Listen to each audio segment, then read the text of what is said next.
Good morning అందరికీ నమస్కారం. నిన్న సాయంకాలం నుంచి ఒక మంచి వార్త వింటున్నామండి. అధికారికంగా అన్ని న్యూస్ ఛానల్స్ ప్రసారం చేస్తున్నాయి. సిట్ రిపోర్ట్, ఎన్టీవీ, టీవీ9 వంటి ఛానల్స్లో ప్రధాన వార్తగా బ్రేకింగ్ న్యూస్గా వస్తుంది. ఆ రిపోర్ట్లో ఒక చిన్న సెక్షన్ అండి. ICAR national dairy research institute, Karnal, Haryana. During the investigation, 4 sealed ghee samples drawn by TTD from 4 tankers of MSAR Dairy Food Private Limited on 6th of July 2024 and 12th of July 2024 at TTD warehouse, Godown 4, Tirumala, were sent through this honorable court to ICAR-NDRI colonel Haryana. So ఇన్వెస్టిగేషన్లో భాగంగా seal చేయబడిన 4 నెయ్యి శాంపిల్స్ని ఎప్పుడు seal చేశారు? 6 July 2024, 12 July 2024. ఎక్కడ? TTD wear house, godown 4, తిరుమలలో. అప్పుడు sample కోసం సీల్ చేసిన 4 నెయ్యి శాంపిల్స్ని ICAR national dairy research institute, Karnal హర్యానాకి కోర్టు అనుమతి తీసుకొని ఇన్వెస్టిగేషన్ టీం వాళ్ళు పంపిస్తే వాళ్ళు ఐసీఏఆర్ నేషనల్ డైరీ వాళ్ళు ఏం రిపోర్ట్ ఇచ్చారంటే, NDRI Kernal in its report dated 16th of May 2025 stated that all 4 samples were analyzed using a PCR based method, reference number NDRI DCVS SOP1, limit of detection greater than 10%, but not, ఇక్కడ చాలా important ఏంటంటే, but not detected lord in any of the 4 samples. అంటే జంతు కొవ్వు లేదు, beef కానీ, pork కానీ, fish oil కానీ లేదు అని చెప్పేసి ICAR national dairy research institute వాళ్ళు ఎప్పుడు రిపోర్ట్ ఇచ్చారు? 16 మే 2025 సిబిఐ వాళ్ళ ఆధ్వర్యంలో ఏర్పడిన సిట్ ఇన్వెస్టిగేషన్ టీంకి వాళ్ళు ఆ రిపోర్ట్ ఇచ్చారండి. చాలా మంచి వార్త, హిందూ భక్తులందరికీ ఆనందం కలిగించే వార్త. మరీ ముఖ్యంగా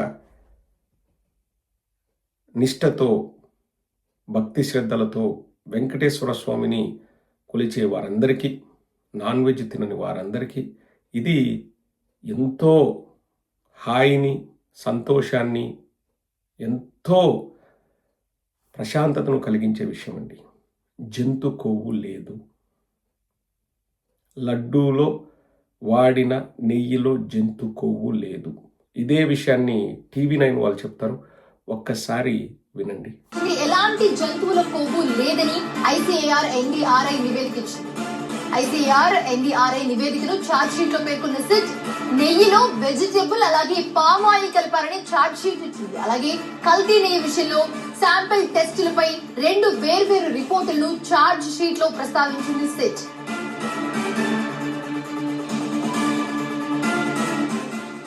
టీవీ9 చేతిలో టీటీడీ లడ్డు కల్తీ case final charge sheet report ఉంది. ఛార్జ్ షీట్ లో కీలక అంశాలు సిట్ ప్రస్తావించింది. అయితే నెయ్యిలో జంతువుల కొవ్వు శాతం తక్కువగా ఉందని చెప్పింది ఎన్డీడీబీ. ఎలాంటి జంతువుల కొవ్వు లేదని ఐసీఏఆర్ ఎన్డీఆర్ఐ నివేదిక ఇచ్చింది. ఐసీఏఆర్ ఎన్డీఆర్ఐ నివేదికను ఛార్జ్ షీట్ లో పేర్కొంది సిట్. ఖరాఖండిగా సిట్ వారు మళ్ళీ ఆ శాంపిల్స్ టెస్ట్ చేయించి అందులో ఎటువంటి జంతు కొవ్వు లేదని వారు నిర్ధారించుకున్నారు. ఇప్పుడు రాష్ట్ర ప్రజలందరూ, మరీ ముఖ్యంగా హిందువులు, వెంకటేశ్వర స్వామి భక్తులు చంద్రబాబు గారిని, పవన్ కళ్యాణ్ గారిని ఒకటే సూటి ప్రశ్న అడుగుతున్నారు. ఏ ఆధారాలు ఉన్నాయని మీరు భక్తుల మనోభావాలు దెబ్బతీశారు? ఏ ఆధారాలు ఉన్నాయని అయోధ్యకు పంపించిన లడ్డూలో ఒకటి కాదండి, బీఫ్, పోర్క్, ఫిష్ ఆయిల్ అని చెప్పేసి స్టేట్మెంట్ ఇచ్చారు పవన్ కళ్యాణ్ గారు. ఏ ఆధారం ఉందని చెప్పేసి చంద్రబాబు నాయుడు గారు ఇదొక పెద్ద సమస్యని సృష్టించాలని చూశారు. ప్రజల మనోభావాలతో, భక్తుల మనోభావాలతో ఎందుకు ఆడుకున్నారు? వారికి శిక్ష ఉండదా? పెద్ద పెద్ద పదవుల్లో ఉన్నారు కాబట్టి వారు శిక్ష నుంచి తప్పించుకోవచ్చా? ఇంకొకటి కూడా రాష్ట్ర ప్రజలందరూ గమనించవలసింది ఏంటంటే, జూలై 2024లో శాంపిల్స్ తీసినప్పుడు మాత్రమే అందులో palm oil what ever it is కలిసింది అని ఉంది. ఆ శాంపిల్స్ మాత్రమే టెస్ట్ చేశారు. ఆ శాంపిల్స్లో మాత్రమే నెయ్యి కల్తీ అయింది అని ఉంది. ఇంకా నాకు తెలిసి సిట్ వాళ్ళ ఇన్వెస్టిగేషన్ రిపోర్ట్లో అప్పుడు తీసిన శాంపిల్స్ తప్ప అంతకుముందు శాంపిల్స్ ఎక్కడ కూడా టెస్ట్ చేసిన దాఖలాలు లేవు. నెయ్యి అన్ని రోజులు శాంపిల్ పెట్టడానికి కూడా వీలు కాదు. సో ఒకవేళ నెయ్యి కల్తీ జరిగింది అంటే అది చంద్రబాబు నాయుడు గారి హయాంలోనే కల్తీ జరిగింది. మీకు ఒక పాత వీడియో కూడా చూపిస్తాను చూడండి. ఎందుకు పవన్ కళ్యాణ్ గారు ఆ రోజు ఇంతగా నానాయాగి చేయలేదు? ఆ రోజు ఎందుకు సనాతన ధర్మ పరిరక్షణ బోర్డు అని చెప్పేసి నానాయాగి చేయలేదు? ఒక పాత వీడియో చూపిస్తాను, ఒకసారి చూడండి. ఇది 2015లోని వీడియో. విప్పుతున్న విజయవాడ పోలీసులకు అవాక్కయ్యే విషయాలు తెలుస్తున్నాయి. విజయవాడకు చెందిన నకిలీ నెయ్యి సూత్రధారి ఆవుల ఫణీంద్ర నెట్వర్క్ ను ఛేదిస్తున్న పోలీసులు తిరుమలకు చెందిన పైడిపాల త్రినాథ్ తో అతనికి సంబంధాలున్నట్లు గుర్తించారు. టీటీడీ విజిలెన్స్ అధికారి సహకారంతో వీరిద్దరూ కల్తీ నెయ్యిని తిరుమల దేవస్థానానికి సరఫరా చేసినట్లు తెలుస్తోంది. టీటీడీ కర్ణాటకకు చెందిన నందిని బ్రాండ్ నెయ్యిని కొంతకాలంగా కొనుగోలు చేస్తోంది.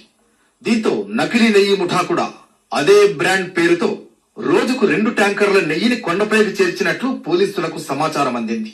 ఫణీంద్ర త్రినాథ్ పట్టుబడితే ఈ విషయంలో కీలక వివరాలు తెలిసే అవకాశాలున్నాయి.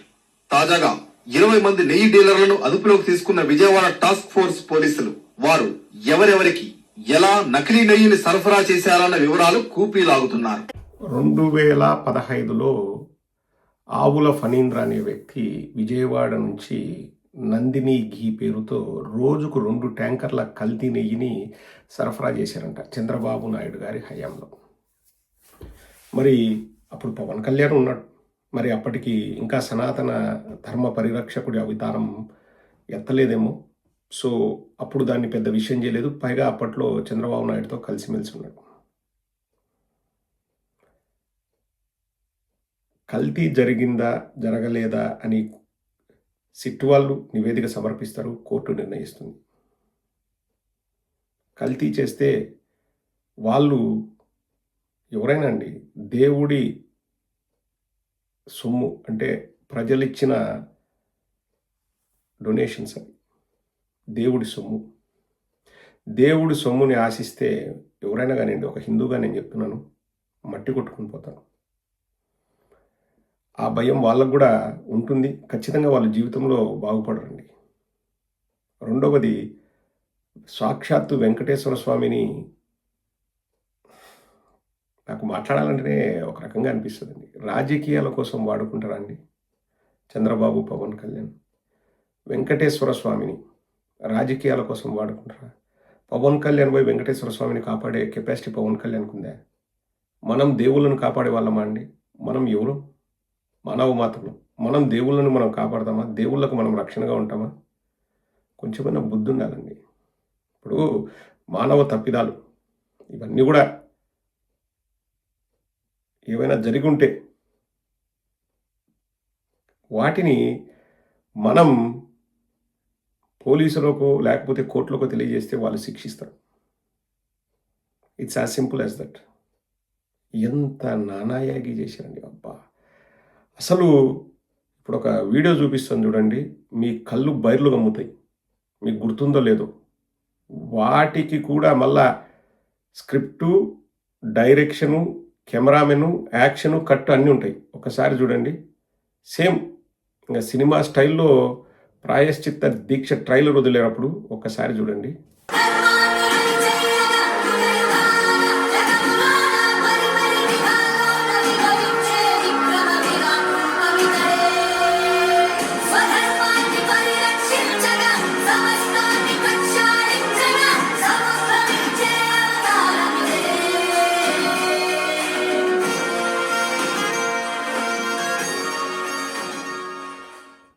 దానికి వాళ్ళు పెట్టుకున్న హెడ్డింగ్ తిరుమల శ్రీవారి ఆలయంలో పవిత్రమైన లడ్డూ ప్రసాదంలో వైఎస్ఆర్ కాంగ్రెస్ పార్టీ హయాంలో జంతు అవశేషాలు, ఒకేసారి జంతు అవశేషాలు, చేప నూనె కలిపి అపవిత్రం చేయడాన్ని, హిందువుల మనోభావాలను దెబ్బతీయడాన్ని నిరసిస్తూ వారు చేసిన తప్పుకు నేటి నుంచి 11 రోజుల పాటు ప్రాయశ్చిత్త దీక్ష చేపడుతున్న గౌరవ ఉప ముఖ్యమంత్రి శ్రీ పవన్ కళ్యాణ్ గారు.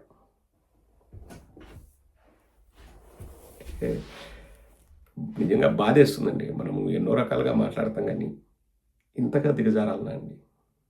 అంటే జగన్మోహన్ రెడ్డి గారు వారికి వ్యక్తిగతంగా క్రైస్తవ మత విశ్వాసం ఉంది కాబట్టి దాన్ని ఆసరాగా చేసుకొని దాన్ని బూచిగా చూపిస్తూ మనం ఓట్లు దండుకుందాం, మన హిందూ మతాన్ని వాడుకొని ఓట్లు దండుకుందామనే నీచమైన